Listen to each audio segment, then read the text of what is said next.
Isa rin ba kayo sa mga nakipa-bebe wave noon? Well, sinelebrate po ng Eat Bulaga ang 10th anniversary ng kalye-serye na pinagbibidahan ni na Yaya Dub at Alden Richards. At nagbabalita tungkol dyan si Von Velenario.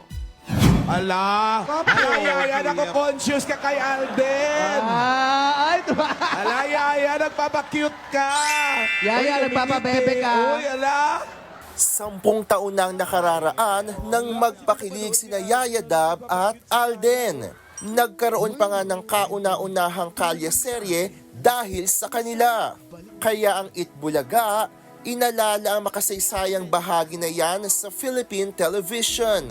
Ikaw man ay Team Bahay, Team Studio, Team Philippine Arena, Team Abroad o Team Barangay, #Kilig pa more ang feels. Isa-isa ring ipinakita ang ilang memorable moments sa kalye-serye, tulad ng viral mahiwagang plywood scene, unang date sa mansyon, at syempre, ang tamang panahon sa Philippine Arena.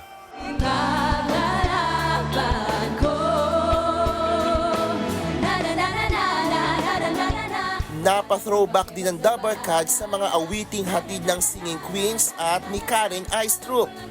Ang mga Dabarkads host napa-reminisce sa best moment. Iba yung magic ng kalye-serye. Oo, tumitigil ang mundo ng lahat ng Dabarkads mula Pilipinas hanggang buong mundo. Si Alden Richards, inalala rin ang kalye-serye at nagpasalamat sa Aldab Nation. It's #Kilig pa more all over sa Itbulaga at may aabangan pa nga ba ang Dabarkads sa tamang panahon? Ako si Von Velenario para sa 1PH.